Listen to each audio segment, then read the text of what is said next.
Good morning everyone. दोस्तों आज है मार्च 27 2022 और हम लोग करने वाले हैं द हिंदू न्यूज़पेपर की एनालिसिस। मेरा नाम है सितेंद्र चौधरी और रोज की तरह कुछ सिलेक्टेड टॉपिक्स दोस्तों मैं आपके लिए लेके आया हूं। देखिए आज संडे का दिन है, तो संडे के दिन ना बहुत सारे छोटे बड़े आर्टिकल आपके न्यूज़पेपर में मिलेंगे, लेकिन आपके लिए कुछ सिलेक्टेड आर्टिकल्स ही मैं यहाँ पे लेके आया हूँ। बाकी के एडिशनल आर्टिकल्स कुछ मैं आपको बता दूंगा, कुछ आप खुद से भी पढ़ सकते हो। चलिए एक बार देखते हैं ब्रीफली कौन कौन से टॉपिक करने वाले हैं। तो दोस्तों सबसे पहला जो टॉपिक रहेगा वो रहेगा ओलिव रिडले टर्टल के बारे में। काफ़ी इंपॉर्टेंट ये टॉपिक हो जाता है। इसके रिगार्डिंग लोकेशंस, इसकी न्यूज़, इसके जो डेंजर्स हैं, जो थ्रेट हैं, जो सॉल्यूशंस हैं, इसके बारे में कई बार पहले भी प्रीलिम्स में और मेंस में क्वेश्चंस पूछे जा चुके हैं। तो आज हम लोग पढ़ेंगे ओलिव रिडले टर्टल के बारे में, क्योंकि देखिए इनका ये ब्रीडिंग सीजन चल रहा है। तो ओली ब्रीडिंग सीजन चल रहा है तो इंडिया में इकट्ठे होते हैं। कहाँ पे इकट्ठे होते हैं, ठीक है, क्यों इकट्ठे होते हैं, क्या इसका स्टेटस है, उसको हम लोग जानेंगे आज के इस आर्टिकल में। इंपॉर्टेंट है, जीएस पेपर 1 में और 3 में दोनों में पढ़ सकते हैं। जीएस पेपर 1 में हम लोग ज्योग्राफी वाले सेक्शन से इसको कवर कर सकते हैं, जीएस पेपर 3 में एनवायरमेंट इकोलॉजी वाले सेक्शन से इसको हम लोग कवर कर सकते हैं। दूसरा टॉपिक रहेगा श्रीलंका और केरला। देखिए श्रीलंका के बारे में हम लोग कई दिनों से लगातार न्यूज़ पढ़ रहे हैं। फिशरमैन वाला इशू भी हम लोगों ने किया था, श्रीलंका की इकोनॉमी के बारे में भी हम लोगों ने पढ़ा था। लेकिन आज जो इशू है वो थोड़ा सा डिफरेंट है। उसमें ये बताया गया है कि किस तरह से श्रीलंका की जो हालत इतनी खराब है उसका इंडिया को बेनिफिट मिला है। इंडिया नहीं खा बेसिकली केरला को उससे क्या बेनिफिट मिला है, तो इस आर्टिकल को हम लोग यहाँ से पढ़ेंगे। विमेन जजेस इन सुप्रीम कोर्ट के बारे में थोड़ा सा जीएस पेपर 2 में हम लोग जुडिशरी से पढ़ेंगे। उसके बाद माइटोकॉन्ड्रिया, देखिए क्योंकि आज संडे है ना, तो साइंस एंड टेक वाले पोर्शन से थोड़ा बहुत यहाँ पे चीज़ें पूछी जाती हैं। कोई नया रिसर्च होता है, चाहे फिजिक्स, केमिस्ट्री, बायोलॉजी में। हालांकि बायोलॉजी का थोड़ा सा टॉपिक है, लेकिन माइटोकॉन्ड्रिया के बारे में सबको पता है, इसको पावर हाउस कहा जाता है। थोड़ा सा बताऊंगा आपको माइटोकॉन्ड्रिया के बारे में, क्या ये पूरा रिसर्च है। इंडिया के एक्सपोर्ट के बारे में, $400 बिलियन का रिसर्च भैया एक्सपोर्ट इंडिया कर चुका है। पैसा पहली बार हुआ है हमारे इतिहास में।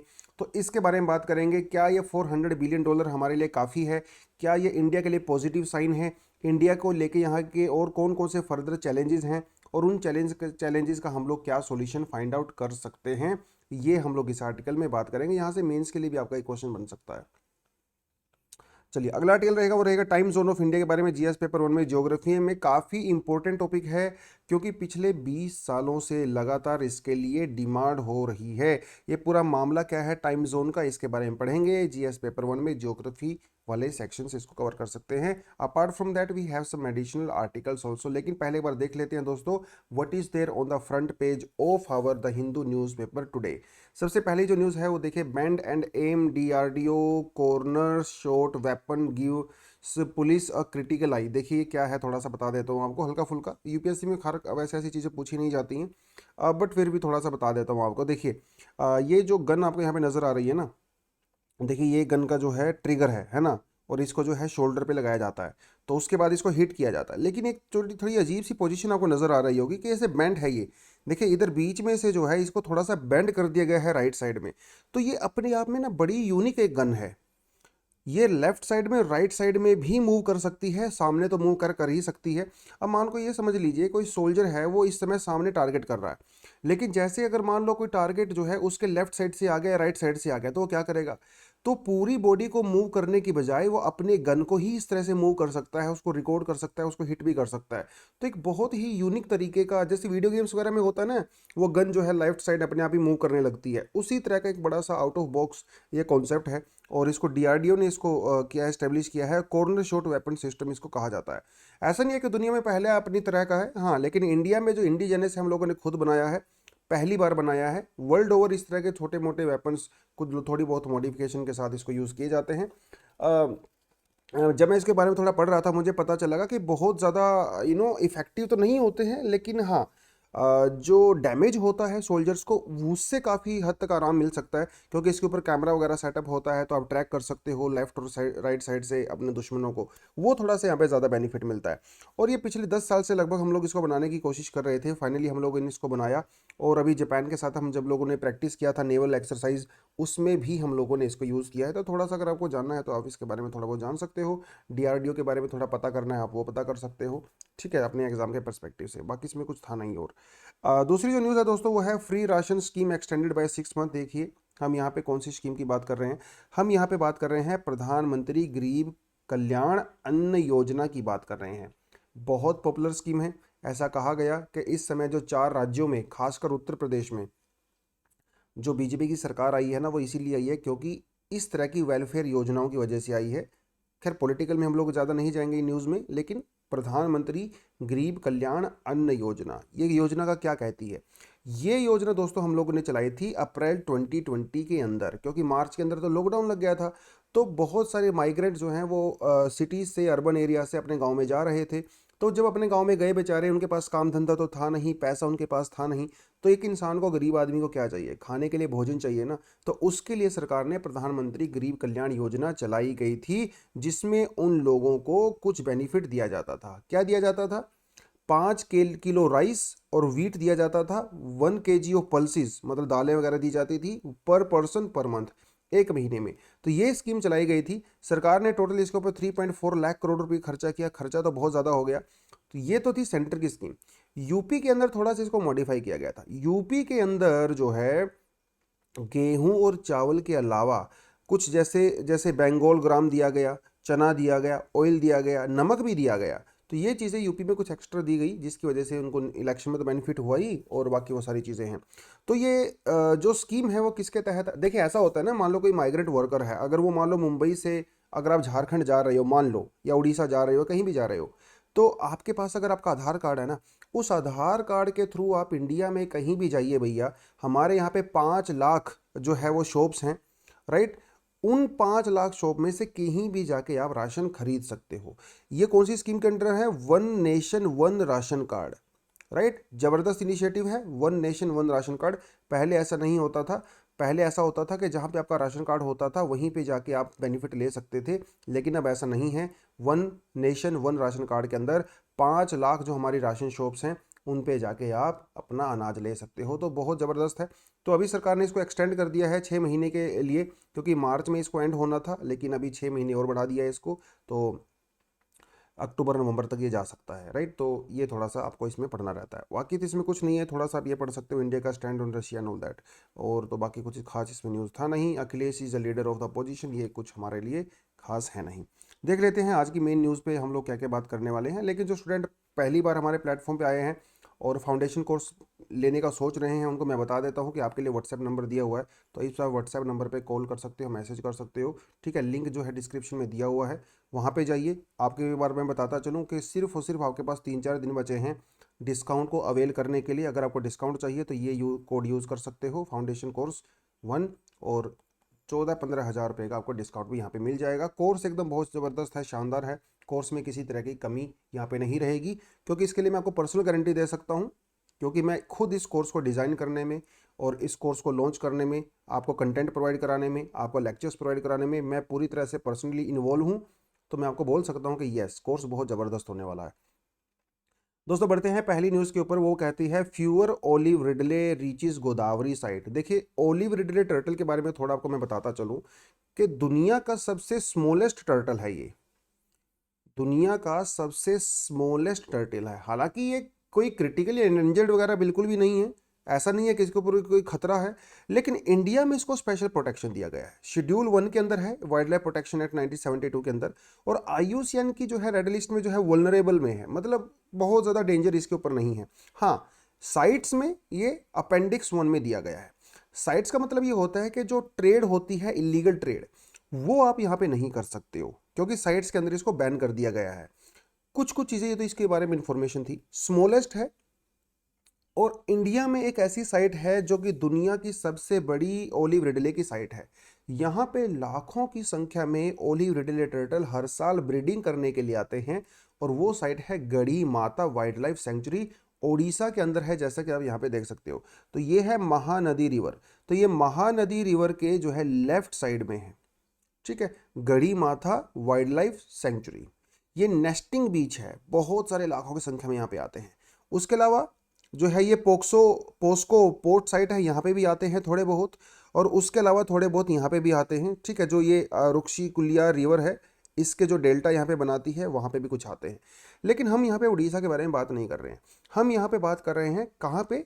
हम यहाँ पे बात कर रहे हैं गोदावरी के बारे में, ठीक है। गोदावरी के बारे में बात कर रहे हैं। देखिए ये आपकी हमारे यहाँ पे आ जाती है गोदावरी रिवर, और गोदावरी रिवर के जहाँ पे डेल्टा बनाती है वहाँ पे मिलती है कोरिंगा वाइल्ड लाइफ सेंचुरी। तो यहाँ पे भी कुछ हजारों की संख्या में रोलिव रिडले टर्टल हर साल ब्रीडिंग के टाइम पे नेस्टिंग करने के लिए आते हैं, लेकिन इस बार जो है बहुत कम आए हैं। 2 साल पहले जो है 1100-1200 के लगभग आए थे, लेकिन इस बार जो है सिर्फ और सिर्फ 400-500 ओलिव रिडले टर्टल ही आए हैं। इनकी संख्या लगातार कम हो रही है। उसके पीछे रीज़न क्या है देखिए। ओलिव रिडले टर्टल को जो है बहुत सारे थ्रेट होते हैं। अगर आपको मैं बताता चलूँ, ये पेन को क्या हो गया, ठीक है, पेन को हो गई है समस्या। देखिए ओलिव रिडले टर्टल को दोस्तों कई सारे थ्रेट हो सकते हैं। उन थ्रेट में जो सबसे बड़ा थ्रेट होता है वो होता है यहाँ पे जो बोट्स होती है ना, जो फिशिंग बोट्स होती हैं, उन फिशिंग बोट्स के जो नेट्स होते हैं, उस नेट्स के अंदर ना बेचारे ये फंस जाते हैं और ये मर जाते हैं। सबसे बड़ा थ्रेट होता है यहाँ पे ये। दूसरा थ्रेट हमारे यहाँ पे क्लाइमेट चेंज, वो तो ऑब्वियसली हो जाता है। एक जो थ्रेट है वहाँ पे वो है ऑयल स्पिल का थ्रेट भी है, क्योंकि गोदावरी जो बेसिन है ना, वहाँ पे ऑयल की हम लोग एक्सट्रैक्शन करते हैं। उसकी वजह से कई बार ऑयल स्पिल हो जाता है, लीकेज वगैरह हो जाती है, तो उसकी वजह से भी इनको थ्रेट हो जाता है। लेकिन फिलहाल इस आर्टिकल में जो बताया गया है वो ये वाला थ्रेट सबसे बड़ा थ्रेट है। तो बोट्स के नेट में ये फंस जाते हैं और ये मर जाते हैं, जिसकी वजह से इनकी संख्या लगातार हो रही है कम। तो इसके लिए सरकार ने क्या किया, इसके लिए सरकार जो है बोट्स के ऊपर सीसीटीवी कैमरा लगाने का प्लान कर रही है, जिसकी वजह से बोट्स को लगातार सर्विलियंस किया जा सकता है। उनकी एक्टिविटी के ऊपर हम लोग लगातार नज़र रख सकते हैं। तो ओलिव रिडले टर्टल के बारे में आपको इतना पता होना चाहिए। उसके अलावा कुछ स्टेप हम लोगों ने ओलिव रिडले टर्टल के लिए लिए हैं, वो आप यहाँ पे क्लियरली पढ़ सकते हो, ठीक है, जैसा कि यहाँ पे दिया ही हुआ है ओलिव रिडले टर्टल के बारे में। तो ऑपरेशन ओलिविया हम लोगों ने चलाया था, ठीक है, सरकार ने नहीं चलाया, बेसिकली सेंटर स्टेट में ये इंडियन कोस्ट गार्ड ने चलाया हुआ है ऑपरेशन ओलिविया। ये थोड़ा सा आपको पता होना चाहिए। 1980s में चलाया था, बहुत पुराना है, और इसके रिजल्ट भी हम लोगों को देखने को मिले हैं। लेकिन खासकर इसका जो रिजल्ट है ना, उड़ीसा पे देखने को मिला है। गोदावरी वाले रीजन में इसको ज़्यादा देखने को नहीं मिला। उसके अलावा टर्टल एक्सक्लूडर डिवाइसेस हम लोग लगा रहे हैं, ठीक है। ये भी एक स्पेशल तरह की डिवाइस होती है, जो कि जो ट्रोलर्स होते हैं, जो शिप्स होते हैं, उनके ऊपर इसको लगाया जाता है। और ये कुछ खास तरह के नेट्स होते हैं जिसके अंदर कोली रिवलेट टर्टल अगर फंस जाते हैं ना, तो ईजिली वो बाहर निकल सकते हैं। तो इस तरह का थोड़ा बहुत आपको इसके बारे में पता होना चाहिए। बाकी तो आप खुद ही पढ़े लोगे थोड़ा बहुत एक्स्ट्रा इन्फॉर्मेशन। चलिए दोस्तों, इंडिया अर्जी Sri Lanka to exercise question Lanka crisis a blessing in disguise for the Kerala tourism. तो श्रीलंका को लेके 2 आर्टिकल थे, तो मैंने दोनों को कंबाइन कर दिया है। बात यहाँ पे क्या है वो आपको मैं थोड़ा बता देता हूँ। देखिए, पहली बात तो श्रीलंका के साथ हमारा फिशिंग वाला इशू तो चलता ही है, जैसे कि आप यहाँ पे क्लियरली देख सकते हो। यहाँ पे जो आइलैंड है वो है रामेश्वरम आइलैंड है, वो रामेश्वरम, और इसके बीच में यहाँ पे जो है ना, ये छोटा सा, यहाँ इसको बोलते हैं एडम्स ब्रिज। तो हिस्ट्री में तो कहा जाता है कि माइथोलॉजी में, हिस्ट्री में, जैसा भी आपको बोलना है बोल सकते हो, कि इसको जो है प्रभु श्री राम ने जब वो लंका के ऊपर अटैक करने के लिए गए थे तब उसको बनाया था। लेकिन वो श्री राम जी ने बनाया कि नहीं बनाया हमें नहीं पता, लेकिन ये बात पक्की है कि ये ह्यूमन मेड है। इसमें बहुत सारी रिसर्च हो चुकी हैं। अभी लेटेस्ट भी अमेरिका में कोई रिसर्च हुआ था, उसमें भी कहा गया कि ये जो ब्रिज यहाँ पे बना हुआ है ये मैन मेड है, अब वो इंसान ने बनाया हुआ है बेसिकली। तो हिस्ट्री के बारे में हम लोग चर्चा नहीं कर रहे हैं, बात हम यहाँ पे कर रहे हैं फिशिंग ग्राउंड की। तो यहाँ पे आप ये देख सकते हो कि ये जो लाइन मैंने आप यहाँ पे ड्रॉ की है, ये इंडिया और श्रीलंका के बीच की बेसिकली मैरीटाइम बाउंड्री है, जिसे पाक स्ट्रेट कहा जाता है। तो ये बाउंड्री है। उसके अलावा हमारे यहाँ पे कुछ, जैसे ये छोटा सा आप यहाँ पे देख सकते हो आइलैंड, इसे कच्चा तीवी आइलैंड कहते हैं। ये पहले इंडिया का हुआ करता था, लेकिन बाद में इंडिया ने इसको श्रीलंका को गिफ्ट कर दिया। तो ये मामला इतना पेचीदा नहीं है। पेचीदा ये है कि भैया एक तरफ से तमिलनाडु और दूसरी तरफ है श्रीलंका के फिशरमैन, जो कि जाफना वाले रीजन में खासकर हैं। और इंटरेस्टिंगली यहाँ पे जो लोग रहते हैं ये भी तमिल हैं। हिस्टोरिकली दोनों के बीच में बहुत अच्छे खासे रिलेशनशिप हुआ करते थे, अभी भी हैं, ऐसी बात नहीं है। लेकिन इंडिया के जो फिशरमैन हैं उनके पास हैं भैया बड़े बड़े ट्रोलर्स, लेकिन जो ये जाफना श्रीलंका के जो फिशरमैन हैं इनके पास जो है छोटी छोटी बोट्स होती हैं, बहुत बड़ी बड़ी बोट्स नहीं होती हैं। और बहुत बार ऐसा होता है कि इंडिया के जो फिशरमैन हैं वो श्रीलंका की बाउंड्री के अंदर घुस जाते हैं। जब घुस जाते हैं तो श्रीलंका के जो कोस्ट गार्ड है उनको पकड़ लेते हैं। कई बार वहाँ पे वायलेंस भी देखने को मिला है, कई बार किसी की डेथ भी हो जाती है। और इनके जो ट्रोलर्स वगैरह होते हैं उसको ये पकड़ के रखते हैं और वापस करते नहीं हैं। तो एक तो फिशरमैन वाला इशू है। तो श्रीलंका ने बोला, को इंडिया ने बोला है कि भैया देखो, थोड़ा सा अपना हाथ इतना थोड़ा टाइट रखने का ज़रूरत नहीं है, थोड़ा सा ढीला रखिए। हमारे और आपके ये सब भाई हैं आपस में, तो थोड़ा लीनियंट रखिए। एक तो इंडिया ने उनको ये बात बोली है, क्योंकि देखिए इस समय वैसे भी श्रीलंका जो है को इंडिया बहुत ज़्यादा हेल्प कर ही रहा है फाइनेंशियली। तो भैया जब हम फाइनेंशियली हेल्प कर रहे हैं तो थोड़ा बहुत नेगोशिएशन का पावर भी हमारे पास इस समय आ गया है। तो इसलिए जो भी हम श्रीलंका को आज के समय में बोलेंगे, डेफिनेटली उसको हमारी बात माननी पड़ेगी। तो ये तो एक चीज़ हो गई। दूसरी चीज़ है यहाँ पे, Lanka crisis a blessing in the disguise for the Kerala tourism. इस समय श्रीलंका की इकोनॉमी इतनी ज़्यादा डाउन गई हुई है, उसके लिए सबसे बड़ा रीज़न क्या है, वहाँ की टूरिज्म इंडस्ट्री। दोस्तों श्रीलंका के अंदर जो है फॉरेन टूरिस्ट बहुत बड़ी बड़ी संख्या में आया करते थे, लेकिन जब से लॉकडाउन चला है तो उनकी संख्या हो गई है काफ़ी ज़्यादा कम। तो आज के समय में श्रीलंका की अगर इकोनॉमी इतनी डाउन है तो टूरिज्म, लेकिन उसको इंडिया को बेनिफिट मिला है, क्योंकि जो बेनिफिट फॉरेन टूरिस्ट को वो श्रीलंका के अंदर मिलते थे, वही बेनिफिट उनको कहाँ पे मिल जाते हैं, केरला के अंदर भी मिल जाते हैं। इसका जो है बहुत बढ़िया एग्जांपल आप यहाँ पे उससे देख सकते हो, फैक्ट से देख सकते हो कि भैया 2010 तक जो है श्रीलंका के अंदर जो है वो सिर्फ 6.4, देखिए 2007-8, 2007-8 और 9, उस समय श्रीलंका के अंदर सिविल वॉर चल रहा था। लेकिन 2009-10 के बाद श्रीलंका में सिचुएशन जो है काफ़ी पीसफुल हो गई। उस पीसफुल होने की वजह से बहुत सारे फॉरेन टूरिस्ट वो श्रीलंका में आया करते थे। जैसे कि अब आंकड़े से आपको पता चल ही जाएगा, 2010 में श्रीलंका में सिर्फ और सिर्फ 7 लाख 6.5 लाख के लगभग फॉरेन टूरिस्ट आए थे, जिनकी संख्या 2019 में बढ़ के जो है 23 लाख हो गई थी। तो देख सकते हो आप, डबल ट्रिपल से भी ज़्यादा जो है संख्या बढ़ गई थी। लेकिन उसी समय में अगर आप केरला की बात करो तो केरला में बहुत ज़्यादा चीज़ें इतनी अच्छी नहीं थी। केरला में जो पहले वो आया करते थे 6.5 लाख के लगभग, उसमें बाद में सिर्फ वो 10-11 लाख लोग ही आते थे। लेकिन जब से पिछले 2-3 साल से श्रीलंका की इकोनॉमी डाउन हुई है, श्रीलंका में इंटरनेशनल टूरिस्ट काफ़ी कम आने लगे हैं, उसका बेनिफिट सीधा सीधा किसको मिला है, केरला को मिला है। तो इंटरनेशनल टूरिस्ट की संख्या केरला में पिछले 2-3 साल से काफ़ी ज़्यादा बढ़ गई है, राइट। तो उसका जो है इंडिया को बेनिफिट मिला है। हमारी चाहे होटल इंडस्ट्री हो, चाहे बैक वाटर्स हों, चाहे वो हाउस बोट्स हों, है ना, किसी भी चीज़ को आप समझ लीजिए, केरला को इस समय बेनिफिट मिला है। तो ऐसा ही होता है ना समाज में, भैया जब किसी के बुरे दिन चलते हैं तो उसके कंपैरिजन में किसी के अच्छे दिन चल पड़ते हैं, तो भैया अच्छे दिन हमारे चल रहे हैं, श्रीलंका के बुरे दिन चल रहे हैं। श्रीलंका के इतने इतने बुरे दिन चल रहे हैं कि ऐसा भी हो सकता है कि दुनिया की पहली ऐसी कंट्री होगी श्रीलंका जो कि कोविड के समय में बैंकरप्ट हो गई है बिकॉज ऑफ द कोविड। तो हालत इस समय काफ़ी खराब है श्रीलंका की, कई बार हम लोग इसके बारे में बात कर चुके हैं। आगे बढ़ते हैं दोस्तों, अगला जो आर्टिकल है हमारे पास वो देखिए, वीमेन जजेस in Supreme Court have short tenures. तो वैसे भी अगर आप ओवरऑल संख्या देखो वीमेन जजेस की, तो वैसे भी काफ़ी कम है। हाई कोर्ट में सिर्फ और सिर्फ 11.5% वीमेन जजेस हैं। सुप्रीम कोर्ट में इस समय 4 वीमेन जज हैं आउट ऑफ 33, तो जो परसेंटेज होती है 12% के लगभग लगभग। उसके अलावा इंडिया में अगर आप देखो तो टोटल 15% ही वीमेन एडवोकेट हैं, बाकी 85% जो है वो फीमेल एडवोकेट हैं। बेसिकली जो ये प्रोफेशन माना जाता है कानून का, लॉ का, एडवोकेसी एंड ऑल दैट, वो मेल डोमिनेटेड ही है बहुत ज़्यादा। तो अगर आप ये मत समझो कि हाई कोर्ट में, सुप्रीम कोर्ट में अगर वीमेन जजेस कम हैं तो इसमें कोई डिस्क्रिमिनेशन होता है, ऐसा नहीं है। चीफ जस्टिस रमन्ना ने इस बात को बार बार बोला है कि ज़्यादा से ज़्यादा वीमेन को जो है law as a study LLB LLM के अंदर आना पड़ेगा, क्योंकि वो शुरुआत में ही कम आती हैं लॉ डिपार्टमेंट में, और लॉ कॉलेजेस में एडमिशन कम होता है। तो ये रिजल्ट आपको आखिर तक नज़र आता है, जजेस तक नज़र आता है, क्योंकि जब स्टूडेंट ही कम होंगे कॉलेज में तो भैया आगे आउटपुट तो कम निकलेगा ही निकलेगा। रमन्ना जी ने कई बार इस बात को बोला है। तो लेकिन ये सच्चाई है अभी। लेकिन उस सच्चाई में भी एक और छोटी सी सच्चाई छिपी हुई है, जिसका मैं आपको बताने की कोशिश करता हूँ।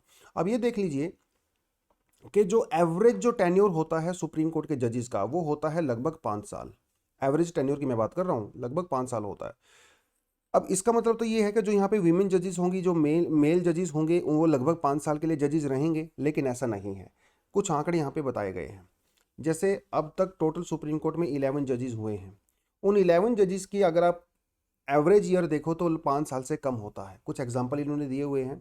सिर्फ और सिर्फ एक जज ऐसी रही हैं, जस्टिस रूमा पाल, ये भी 1980s में थी, जिन्होंने जो है 5 साल से ज़्यादा का टेन्योर यहाँ पे कंप्लीट किया था। उसके अलावा जस्टिस बीवी नागरत्ना जी, जो 27 में इंडिया की चीफ जस्टिस बनेंगी, पहली वीमेन चीफ जस्टिस बनने वाली हैं, उनके भी जो टेन्योर होगा वो लगभग लगभग 5 साल होने वाला है। लेकिन उसके अलावा फातिमा बीवी, इंदु मल्होत्रा या और भी जो वीमेन जजेस रही हैं, उनका टेन्योर लगभग लगभग 3 साल रहा है। तो ओवरऑल कहने का ये मतलब ये है कि कंक्लूजन हम लोग ये निकाल सकते हैं कि जो हमारे कोर्ट्स के अंदर जो जजेस हैं, वहाँ पे जो वीमेन जजेस हैं, उनका जो एवरेज टेन्योर है वो ओवरऑल एवरेज टेन्योर से काफ़ी कम है। इसका क्या रीज़न है? रीज़न तो कुछ भी हो सकता है, लेकिन यहाँ पे हम लोग बात कर सकते हैं इम्प्लीकेशन के बारे में। ये क्योंकि रीज़न के बारे में यहाँ पे बात किया नहीं तो है, हम लोग इम्प्लीकेशन के बारे में बात कर सकते हैं। रीज़न ये भी हो सकता है क्योंकि बहुत कम जो वीमेन हैं वो जुडिशरी के अंदर इनिशियली एंट्री जब करती हैं तो थोड़ा लेट करती हैं, जिसका इम्पैक्ट जो है वो बाद तक नज़र आता है। लेकिन इसका इम्प्लीकेशन क्या है, क्या क्या इसका कंसिक्वेंस होता है? कंसिक्वेंस देखिए आपके सामने दिया हुआ है। ये कहते हैं कि जब वीमेन का टेन्योर कम होता है तो इसका मतलब ये हुआ कि जो कॉन्स्टिट्यूशनल बेंचेस होती हैं वहाँ पे वीमेन का रिप्रेजेंटेशन कम होता है। कॉन्स्टिट्यूशनल बेंचेस का मतलब दोस्तों ये होता है कि जब कोई कानून के संबंधित कोई सवाल होता है, जब कॉन्स्टिट्यूशन को इंटरप्रेट करने की बात आती है, फंडामेंटल राइट्स को इंटरप्रेट करने की बात आती है, उसको कॉन्स्टिट्यूशनल बेंच के पास भेजा जाता है।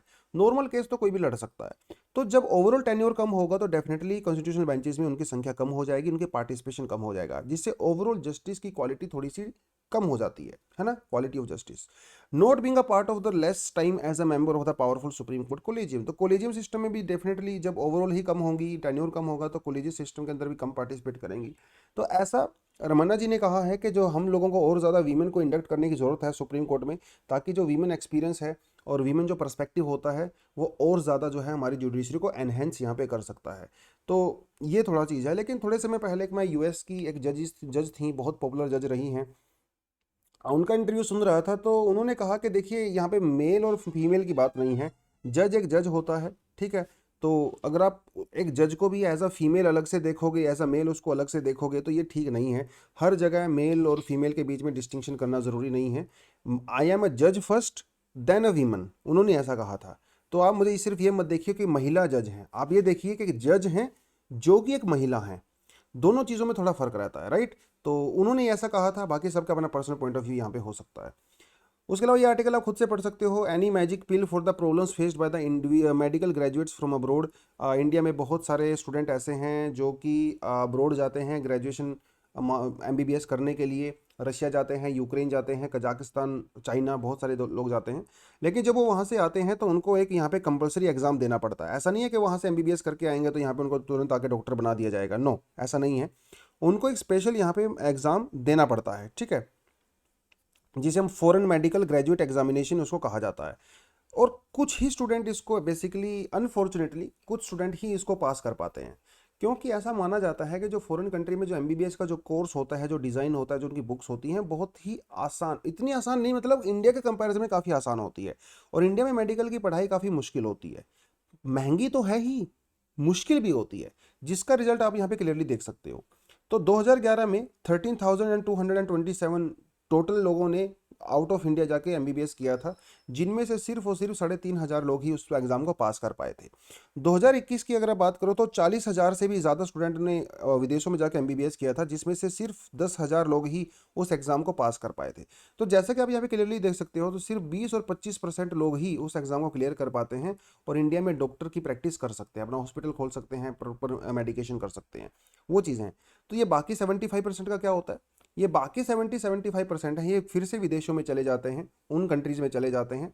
ये बहुत सारी यूरोपियन कंट्रीज़ हैं, उनको एक्सेप्ट करती हैं, ये लोग वहाँ पे जाके अपना डॉक्टर की पढ़ाई करते हैं। तो ये थोड़ा सा इस आर्टिकल के अंदर बताया गया है, कि आप इसको ज़्यादा से पढ़ सकते हो। अगला जो आर्टिकल है दोस्तों वो है how mitochondria adapted to living within cells. देखिए, माइटोकॉन्ड्रिया के बारे में हमने बचपन में बहुत पढ़ा है, आज भी पढ़ते हैं। जब भी माइटोकॉन्ड्रिया की बात आती है तो एक एक मुंह से जो है शब्द निकलता है, वो निकलता है पावर हाउस, राइट। माइटोकॉन्ड्रिया को पावर हाउस बोला जाता है क्योंकि ये हमारी बॉडी को पावर प्रोवाइड कराता है थ्रू एटीपी, जी ठीक है, एटीपी के थ्रू इसको पावर कराता है, एडेनोट्राइफॉस्फेट जिसको बोलते हैं। तो अगर आप माइटोकॉन्ड्रिया की लोकेशन देखो तो ये रहा दोस्तों माइक्रोकॉन्ड्रिया, और ये जो आपका ब्लू कलर की बाहर नजर आ रही है, ये है हमारे सेल की आउटर मेम्ब्रेन, राइट, जो हमारे सेल को प्रोटेक्ट करती है। और इसके अंदर जितना भी आपको मटेरियल नजर आ रहा है, ये सब हमारे ग्रैनुअल्स हो जाते हैं ना। तो इस तरह के जो सेल्स होते हैं, ठीक है, उन्हें कहा जाता है यूक्राइटिक सेल्स, जिनकी एक मेम्ब्रेन होती है। लेकिन जैसे ये रहा यूक्राइटिक सेल, इनकी एक मेम्ब्रेन होती है।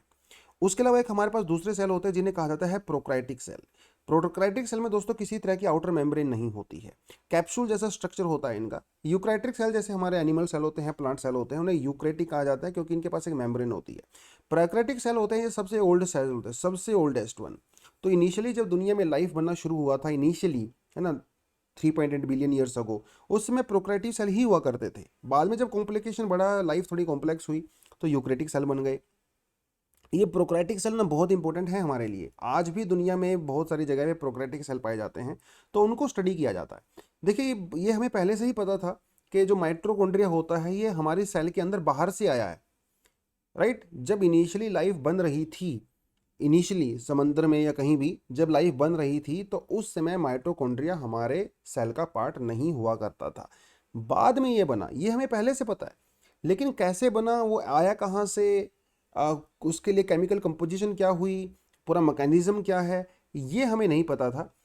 ये अभी हम लोग रिसर्च कर रहे हैं। तो हैदराबाद में हमारे पास centre for the cellular and the molecular biology, Hyderabad के अंदर जो सेंटर है, कुछ डॉक्टर लोग वहाँ पे स्टडी कर रहे हैं, और उन्होंने कहा है कि शायद उनको इस बात का आंसर मिल गया है कि माइटोकॉन्ड्रिया आया कहाँ से। ठीक है, कैसे आया ये उनको पता लगाना है। देखिए, उन्होंने कहा कि हम एक मॉलिक्यूल को स्टडी कर रहे हैं जिस मॉलिक्यूल का नाम है D aminoacyl T RNA deacylase. ठीक है, ये उस मॉलिक्यूल का सेल है, नाम है जिसे कहा जाता है डी टी डी। और ये बहुत ही प्रिमिटिव सेल है, बिलियंस ऑफ ईयर्स पुराना ये एक मॉलिक्यूल है। इसको स्टडी करने के बाद इन्होंने ये बताया कि इनिशियली जो सेल हुआ करते थे, उस सेल के अंदर जो है वो बाहर से बैक्टीरिया आ गया। ठीक है, उन्होंने कहा कि इनिशियली जो हमारा सेल था जैसा भी था, बाहर से उसके अंदर बैक्टीरिया आया, धीरे धीरे उस बैक्टीरिया ने अपने आप को अडोप्ट किया, और उस बैक्टीरिया ने अपने आप को इस तरह से अडोप्ट किया कि दोनों के बीच में जो है सिम्बायोटिक रिलेशन बन गया, जिसे यहाँ पे कहा जाता है एंडो सिम्बायंट रिलेशन कहा जाता है। एंडो का मतलब होता है कि इंटरनली, और सिम्बायंट का मतलब होता है mutual relationship, mutual relationship, right. तो उसको कहा जाता है। तो ये जो पुराना जो सेल था, बहुत पुराना सेल था, ठीक है, प्रोकैरियोटिक सेल जिसको कहा गया है, मैंने बताया ना अभी आपको, पुराना सेल होता है जिसके अंदर न्यूक्लियस नहीं होता, मेम्ब्रेन नहीं होता, उसे कहा गया आर्किया। तो ये जो आर्किया सेल था वो एंट्री कर गया, बैक्टीरिया जो है वो आर्किक सेल के अंदर एंट्री किया, और उसके बाद दोनों के बीच में म्यूचुअल रिलेशन हुआ, और जिसके बाद में आज हमें प्रेजेंट जो पोजीशन दिखती है वो ये है। ऐसी कुछ स्टडी उन्होंने की है। तो बायोलॉजी की टर्म बहुत सारी यहाँ पे यूज़ की गई हैं, उतना ज़्यादा हमारे लिए जानने की ज़रूरत है नहीं, लेकिन अगर कोई स्टूडेंट बायोलॉजी के हैं तो वो तो डेफिनेटली इसको पढ़ सकते हैं, लेकिन फ़िलहाल हमारे लिए इतना मेरे ख्याल से मोर देन सफिशियंट है, राइट। क्योंकि देखिए ऐसा होता है ना, ऐसी रिसर्च बहुत सारी होती रहती हैं, जब तक उस रिसर्च का 100% कंक्लूसिव एविडेंस नहीं निकलता, जब तक वो रिसर्च जो है पीयर जो है उसको रिव्यू नहीं किया जाता है, तब तक उस रिसर्च को हम लोग वर्ल्ड ओवर एक्सेप्ट नहीं करते हैं। अभी ये सिर्फ रिसर्च बहुत ही इनिशियल स्टेज पे है। कल को ये जब रिसर्च फाइनलाइज हो जाएगी, तब इसको जो है और थोड़ा डिटेल में हम लोग पढ़ सकते हैं, क्योंकि काफ़ी लैंडमार्क एक जजमेंट हो सकता है यहाँ पे, मतलब ब्रेक थ्रू एक इन्वेस्ट यहाँ पे हो सकता है। उसके अलावा कहते हैं, देखिए देखिए बियॉन्ड रिकॉर्ड एक्सपोर्ट, देखिए हम लोगों ने इसके बारे में परसों भी बात किया था कि इंडिया का जो ओवरऑल एक्सपोर्ट है दोस्तों, वो $400 बिलियन से भी ज़्यादा पहुंच गया है। और ऐसा पहली बार हुआ है हमारे इतिहास में आफ्टर इंडिपेंडेंस कि इतना ज़्यादा रिकॉर्ड एक्सपोर्ट हम लोगों ने यहाँ पे किया है। तो उसी के बारे में पूरा थोड़ा आर्टिकल है यहाँ पे आपको बताया गया है। इसको थोड़ा मैं जो है कम कर लेता हूँ इसकी विड्थ। हाँ जी, तो $400 बिलियन का इन्वेस्टमेंट हम लोगों ने किया है यहाँ पे। इंटरेस्टिंगली मैं आपको बता दूं कि यहाँ पे इंडिया को ये जो बेनिफिट मिला है, उसके पीछे बहुत बड़ा रीज़न है पेट्रोल के प्राइसेस। पेट्रोल के प्राइसेस आपको जान के हैरानी होगी कि जो क्रूड ऑयल होता है, इंडिया क्रूड ऑयल को इंपोर्ट करता है, लेकिन उस क्रूड ऑयल से हम लोग जो प्रोडक्ट बनाते हैं जिसे हम लोग पेट्रोलियम प्रोडक्ट कहते हैं, इंडिया पेट्रोलियम प्रोडक्ट को काफ़ी बड़ी मात्रा में एक्सपोर्ट करता है, और यहाँ से हमें मिलता है पैसा, मतलब फॉरेन एक्सचेंज रिजर्व हमें यहाँ पे मिलता है। तो ये थोड़ा आपको यहाँ पे जानना है। दूसरी बात, इसके अलावा इंडिया और भी बहुत सारी चीज़ें हैं जो हम लोग एक्सपोर्ट करते हैं, जैसे हम लोग इंजीनियरिंग गुड्स को एक्सपोर्ट करते हैं, हम लोग इंजीनियरिंग गुड्स को एक्सपोर्ट करते हैं। उसके अलावा केमिकल्स, कॉटन, ठीक है, केमिकल्स, कॉटन, उसके अलावा ज्वेलरी हो गया, ठीक है, वो तो हम लोग करते ही करते हैं। डायमंड्स हो गए, वो भी हम लोग करते हैं प्रोसेसिंग वगैरह करने के बाद। उसके अलावा हैंडलूम जो प्रोडक्ट्स हैं हमारे, वो भी हम लोग काफ़ी ज़्यादा मात्रा में एक्सपोर्ट करते हैं। उसके अलावा टेक्सटाइल हो गया, इसके बारे में हम लोग 2-3 दिन पहले बात किया ही था। तो बहुत सारी चीज़ें हैं दोस्तों जिसको हम लोग एक्सपोर्ट करते हैं, और इस बार हम लोगों ने $400 बिलियन का एक्सपोर्ट यहाँ पे ज़बरदस्त किया है। इसका रीज़न क्या है? रीज़न जैसा कि आर्टिकल में बताया गया है कि देखिए, इसका रीज़न हो सकता है कि चाइना से अभी क्या है ना, जो वर्ल्ड की जो कंपनीज़ हैं, खासकर वेस्टर्न कंपनीज़, वो चाइना से बाहर अपने आप को शिफ्ट करने की कोशिश कर रही हैं, क्योंकि आप अकेली कंट्री के ऊपर डिपेंडेंट नहीं हो सकते, क्योंकि चाइना और यूएसए के बीच में चल रहा है ट्रेड वॉर। सिर्फ ये चाइना और यूएसए के बीच में नहीं है, बल्कि यूरोप के बीच में भी है। तो जिसकी वजह से बहुत सारी यूरोपियन कंट्री वो चाइना से बाहर शिफ्ट होना चाहती है, जिसका कुछ बेनिफिट शायद यहाँ पे इंडिया को मिला होगा, क्योंकि वो अपने इम्पोर्ट को, वेस्टर्न कंट्री अपने इंपोर्ट को डाइवर्सिफाई करना चाहती हैं। तो एक रीज़न यहाँ पे सबसे बड़ा ये है। दूसरा रीज़न ये है कि क्योंकि ऑयल खुद बहुत महंगा हो गया है, इसलिए जो भी हम लोग पेट्रोलियम प्रोडक्ट्स को एक्सपोर्ट करते हैं उसका ज़्यादा प्राइस हमें मिलता है। तो उसकी वजह से भी इंडिया का जो है 400 बिलियन डॉलर हो गया है। यहाँ पे एक रीज़न और हो गया है, वो रीज़न ये है कि जो रुपी है वो कुछ समय से थोड़ा वीक चल रहा है। और दोस्तों जब भी रुपी वीक होता है तो ये हमारे एक्सपोर्ट के लिए ज़्यादा बेनिफिशियल होता है, क्योंकि जब ज़्यादा रुपी वीक हो जाता है तो जो भी चीज़ें हम लोग एक्सपोर्ट करते हैं उसके बदले में हमें जो भी पैसा मिलता है वो हमें ज़्यादा मिलता है। मतलब एक थोड़े से एग्जांपल से आपको समझा सकता हूँ, वैसे तो इकोनॉमी का काफ़ी बड़ा टॉपिक है। आप ये समझ लीजिए कि पहले जो है, अगर आप एक मान लो समझ लीजिए ट्रांजिस्टर का एग्जाम्पल मैं दे देता हूँ। जैसे मान लो पहले आप एक ट्रांजिस्टर को एक्सपोर्ट करते थे तो उसके बदले में मिलते थे आपको $10। ठीक है, $10। और $1 अगर ₹50 का है तो आपको फाइनली मिलते थे ₹500, राइट, $10। लेकिन अब क्या हुआ, अब ट्रांजिस्टर तो वही है $10 का, लेकिन अब अगर आपको $10 मिलेंगे तो क्योंकि आपकी करेंसी वीक हो गई है, मान लो अभी आपकी करेंसी ₹60 की हो गई है $1 के कंपैरिजन में, तो अभी आपको मिलेंगे ₹600। तो इसकी वजह से ओवरऑल जो हम लोग एक्सपोर्ट करते हैं वो लगता है कि वो ज़्यादा है। हालांकि ये सिर्फ नॉमिनल टर्म में है, रियल टर्म में नहीं है, लेकिन दिखने में तो ऐसा लग रहा है ना कि हम लोग एक्सपोर्ट ज़्यादा कर रहे हैं। तो ये भी एक रीज़न है, रूपी वीक होने की वजह से एक्सपोर्ट जो है वो स्ट्रॉन्ग हो जाता है। एक चीज़ यहाँ पे ये है। कुछ उसके अलावा यहाँ पे दूसरे एस्पेक्ट भी हैं। एक कुछ एस्पेक्ट आपको मैं बता देता हूँ। आपको ऐसा लग रहा होगा कि $400 बिलियन अगर इंडिया का एक्सपोर्ट हुआ है तो इंडिया बहुत ज़्यादा तरक्की कर रहा है, लेकिन इसका दूसरा एस्पेक्ट भी है। उसका दूसरा एस्पेक्ट ये है दोस्तों कि एक्सपोर्ट के साथ साथ हमारा इंपोर्ट भी बहुत ज़्यादा बढ़ रहा है। इंडिया की इंपोर्टिंग कंट्री है, एक्सपोर्टिंग कंट्री नहीं है, जिसकी वजह से हमारा जो ट्रेड डेफिसिट है वो ऑल टाइम हाई जा रहा है। ऑल टाइम हाई हमारा ट्रेड डेफिसिट है। हो सकता है कि हमारा ट्रेड डेफिसिट जो है वो $200 बिलियन के लगभग हो जाए। तो एक्सपोर्ट तो हम लोग कर ही रहे हैं, लेकिन उसके कंपैरिजन में इंपोर्ट भी बहुत ज़्यादा हम लोग यहाँ पे कर रहे हैं। यूक्रेन और जो रशिया के बीच में वॉर चल रहा है उसका भी कुछ असर इंडिया के ऊपर डेफिनेटली हो सकता है। जैसे यूक्रेन और रशिया की अगर आप बात करो तो ये काफ़ी ज़्यादा 25-26% वीट प्रोड्यूस करते हैं और मेज़ प्रोड्यूस करते हैं। अब क्योंकि वहाँ पे सब कुछ डिस्टर्ब हो गया है तो इसका बेनिफिट थोड़ा सा इंडिया को मिल जाएगा, खासकर वीट और मेज़ के कंपैरिजन में।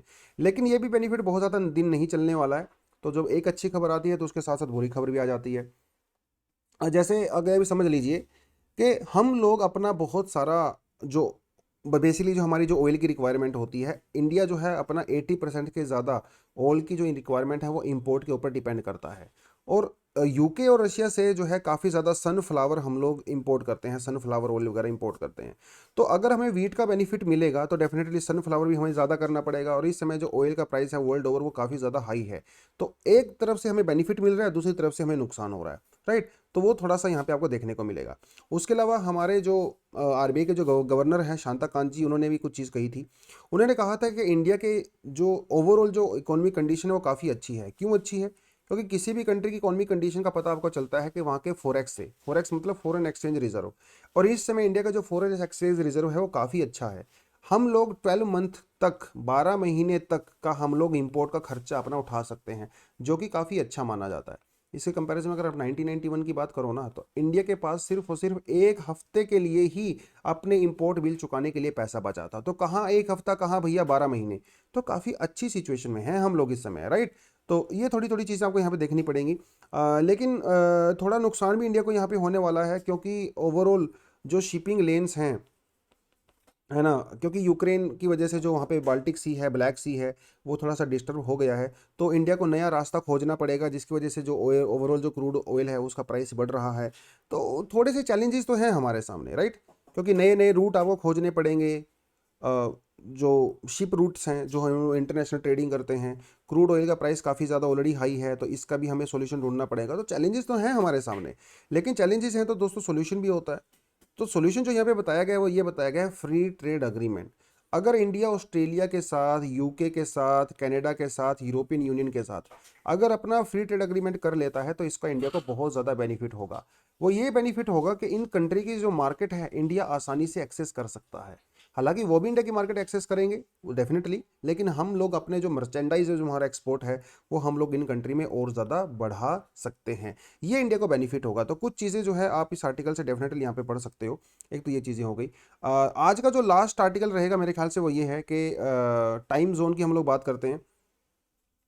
From time to time MPs want to know if India is changing time. देखिए पूरा आर्टिकल क्या है, थोड़ा आपको मैं समझा देता हूँ। अगर आप इंडिया की बात करो ना, तो इंडिया में आपको एक मैप दिखाता हूँ, मैं डायग्राम से छोटा सा ये दिखाता हूँ। देखिए इंडिया का दोस्तों जो स्टैंडर्ड टाइम है वो है 82.5 डिग्री ईस्ट लॉन्गिट्यूड। ये हमारा सेंट्रल लॉन्गिट्यूड है जहाँ से हमारा स्टैंडर्ड टाइम हम लोग मेजर करते हैं, राइट। और ये चीज़ आपको सबको पता है कि इंडिया में जो जो टाइम है वो एक ही टाइम जोन हम लोग यूज़ करते हैं, ओनली वन टाइम जोन। जबकि अमेरिका में वो लोग 5 करते हैं, रशिया के अंदर जो है 10-11 करते हैं, लेकिन इंडिया सिर्फ एक ही करता है। इसका मतलब ये हुआ कि जो गुजरात के अंदर जो इंसान बैठा हुआ है और अरुणाचल के अंदर जो इंसान बैठा हुआ है, दोनों की घड़ी के अंदर जो है समय जो है वो बिल्कुल इक्वल होता है, बराबर होता है। अगर यहाँ पे 11 बजे हैं सुबह के, तो यहाँ पे भी भैया सुबह के 11 ही बजे होते हैं। हाँ, वो बात अलग है कि नॉर्थ ईस्ट के अंदर जो है सनराइज जो है वो 2 घंटे पहले ही हो जाता है। इस चीज़ को मैं बिल्कुल एक्सपीरियंस करके आया हूँ। कभी 3-4 दिन पहले मैं वहीं पे था, कोहिमा में था, और वहाँ पे सनराइज़ जो है वो दिल्ली के कंपैरिजन में, और सनराइज जो सनराइज सेट जो है वो 1-1.5 घंटे पहले ही हो जाता है। लेकिन अगर आप गुजरात को मतलब वेस्टर्न मोस्ट और ईस्टर्न कोस्ट को बात करो तो लगभग भैया 2 घंटे का फ़र्क होता है। अब इससे कुछ चीज़ों का नुकसान होता है। क्या नुकसान होता है, देखिए आप ये चीज़ को समझने की कोशिश करिए कि जब वहाँ पे सनराइज़ जल्दी हो जाता है और सनसेट जल्दी हो जाता है, इसका मतलब ये हुआ कि अगर आप अरुणाचल की बात करो तो अरुणाचल का जो ऑफिस का समय है वो कितना है, 9 AM, राइट। क्योंकि इंडिया में जो सेंट्रल ऑफिसेज हैं, जो रेलवे नेविगेशन वो सारी चीज़ें हैं, उनका तो ऑफिस का समय तो 9 AM है। और ऑफिस बंद होने का समय क्या है, वो है मान लो 5 PM, 9 to 5 अगर आप जॉब करते हो तो। अब आप इसको ना कंपैरिजन कीजिए नॉर्थ ईस्ट का स्टेट्स के साथ। नॉर्थ ईस्ट स्टेट में जो है वो 5 बजे जो है सनराइज हो जाता है, तो सनराइज होने के बावजूद भी उनके पास 4 घंटे होते हैं। लेकिन शाम को वहाँ पे 4-4:30 बजे जो है वो सनसेट हो जाता है। तो अगर वो लोग 5 बजे 6 बजे ऑफिस में आएंगे, तो इसका मतलब शाम को उनको ज़्यादा इलेक्ट्रिसिटी की कंजप्शन करनी पड़ेगी, क्योंकि सनसेट होने के बाद भी उनको ऑफिस में बैठना पड़ेगा, तो इलेक्ट्रिसिटी का कंजप्शन फालतू में होता है। उसके बाद जब वो ऑफिस वगैरह से लोग बंद आते हैं, अपने घर पे आते हैं, तो उनको अपनी फैमिली के साथ जो है पार्क में जाने का समय नहीं मिल पाता, शॉपिंग करने का समय नहीं मिल पाता, इवनिंग वॉक करने का समय नहीं मिल पाता, क्योंकि वहाँ पे सनसेट हो चुका होता है। फालतू इलेक्ट्रिसिटी की कंजप्शन होती है। लेकिन सुबह उनके पास जो है 4 घंटे जो सनराइज के बाद जो होते हैं वो कुछ नहीं कर पाते हैं, राइट। तो अगर आप नॉर्थ ईस्ट स्टेट में अगर ऑफिस का समय 7 AM कर दो, 7 AM से मान लो अगर आपको 3 PM कर दो, सुबह के 7 बजे से 3 बजे तक अगर आप कर दोगे, तो ये अर्ली मॉर्निंग जो सनराइज होगा उसका बेनिफिट भी उठा सकते हैं, और शाम को इनके पास जो है इलेक्ट्रिसिटी कंजप्शन भी कम होगा। तो काफ़ी ज़्यादा बेनिफिट होता है ना। लेकिन इंडिया में अनफॉर्चुनेटली अभी एक ही टाइम जोन है, 2 टाइम जोन है नहीं। बहुत समय से इसकी डिमांड कर रहे हैं साइंटिस्ट लोग, एक्सपर्ट लोग, लेकिन पॉलिटिकल रीजन की वजह से इसको हम लोग नहीं कर पाए हैं। पहली बात तो ये है। पॉलिटिकल रीजन का मतलब ये है कि अगर ऐसा हुआ तो हो सकता है कि नॉर्थ ईस्ट में जो सेसेशनिस्ट एक्टिविटीज़ हैं वो और ज़्यादा तेज़ यहाँ पे हो सकती हैं। और ये भी हो सकता है कि नॉर्थ ईस्ट के जो लोग रहने वाले हैं नॉर्थ ईस्ट इंडिया में, वो लोग अपने आप को इंडिया से थोड़ा सा अलग मान सकते हैं, क्योंकि उनका टाइम अलग हो गया, कल्चर तो अलग है ही, लैंग्वेज तो अलग है ही, टाइम भी अलग हो गया। तो पॉलिटिकल रीजन की वजह से हम लोग ये टाइम नहीं कर पा रहे हैं। हालांकि सभी एक्सपर्ट का ये मानना है कि ये ऐसा बिल्कुल होना चाहिए। इंडिया जो है काफ़ी बड़ा कंट्री है, ईस्ट टू वेस्ट, तो इतनी बड़ी कंट्री में एक टाइम जोन नहीं होना चाहिए। अगर आप देखो तो 68 और 97 लगभग यहाँ पे 30 डिग्री का डिफरेंस है, 30 डिग्री लॉन्गिट्यूड का डिफरेंस, लैटिट्यूडनल एक्सटेंस है बेसिकली इंडिया का। 30 डिग्री का मतलब होता है दोस्तों 2 घंटे, तो कम से कम 2 घंटे का फर्क होता है। तो इसके बीच में जो है आप एक को टाइम जोन यहाँ पे डेफिनेटली इंक्लूड कर सकते हो। आप मुझे ये बताओगे कमेंट सेक्शन में कि इंडिया का जो स्टैंडर्ड टाइम है भैया वो कहाँ से पास होता है, कौन सी वो सिटी है जहाँ से ये पास होता है, ये कमेंट सेक्शन में आप बताओगे। और आप ये भी बताओगे कि जो वर्ल्ड का जो 0 डिग्री जो लॉन्गिट्यूड है वो कौन सी सिटी से पास होता है। आसान सा क्वेश्चन है, लेकिन कोशिश करना कि आप इसका आंसर जल्दी से जल्दी वहाँ पे दे दीजिए।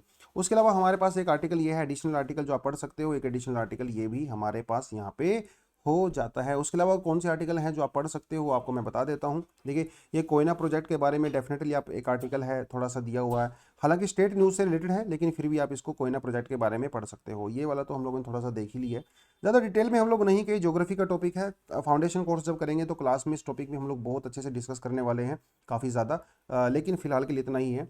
कोल माइनिंग जो है आसाम में जो है उसका थोड़ा पढ़ सकते हो, रिज्यूम हो गई है, ऑपरेशंस वगैरह थोड़ा ये हम लोगों ने कर ही लिया था। ठीक है, रशिया की न्यूज़ तो काफ़ी पुरानी हो गई है।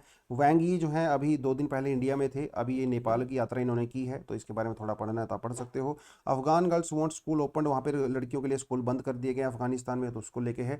T cell immune response seen year after infection, वो थोड़ा सा आप यहाँ पे देख सकते हो कि जब आपको कोविड का इन्फेक्शन हो जाता है तो उसके 1 साल के बाद हमारे जो टी सेल इम्यून्स होते हैं वो थोड़ा रिस्पॉन्ड करते हैं, एंटीबॉडीज डेवलप करते हैं, उसके बारे में थोड़ा सा आप पढ़ सकते हो, राइट। क्योंकि टी सेल के बारे में डेफिनेटली एग्जाम में क्वेश्चन पूछने के चांसेस बढ़ जाते हैं। माइटोकॉन्ड्रिया के बारे में थोड़ा डिस्कशन हम लोगों ने कर ही लिया है। ठीक है, आज का जो एक्सप्लेनर सेक्शन का टाइप का मतलब फ्री इसे जो फ्रीक्वेंटली आस्क्ड क्वेश्चन जो है, why did China plane nose dive before crash, कोई खास इंपॉर्टेंट नहीं है यूपीएससी के लिए, लेकिन इंटरेस्टिंग है, थोड़ा पढ़ना था पढ़ सकते हो। Will this CUET admission process begin, क्योंकि अभी जो सेंट्रल यूनिवर्सिटीज़ हैं वहाँ के एडमिशन के लिए आपको एंट्रेंस टेस्ट देना पड़ेगा, तो उसके बारे में थोड़ा आर्टिकल है, पढ़ना है तो पढ़ सकते हो, टाइम है, अदरवाइज तो कोई छोड़ना है तो छोड़ भी सकते हो। बाकी तो यही है दोस्तों आज के लिए। तो आज हम लोग यहीं पे एनालिसिस को ख़त्म करने वाले हैं। संडे का दिन है तो आर्टिकल थोड़े से ज़्यादा थे आज, एक्स्ट्रा आर्टिकल भी काफ़ी ज़्यादा दिए हुए हैं, तो आई होप आपको समझ में आया होगा। अगर आपको वीडियो पसंद आया तो दोस्तों लाइक के बिना तो मत जाया करो यार, कम से कम, ठीक है। कोई thank you very much, good morning, good evening, जब भी आप समय देखते हो तो कमेंट सेक्शन में बता दिया करो, ताकि पता चले कि जो कौन से स्टूडेंट हैं हमारे, जो हमारे एनालिसिस को रेगुलर देखते हैं, तो इससे हमें भी थोड़ा सा ट्रैक मिल जाता है अपने स्टूडेंट को जानने का। तो यही है दोस्तों आज के लिए, आई होप आपको ठीक ठाक लगा होगा। अगर आपको ठीक लगा है तो मिलते हैं कल एक नई एनालिसिस के साथ, नए टॉपिक्स के साथ। Thank you very much, all the best, जय हिंद।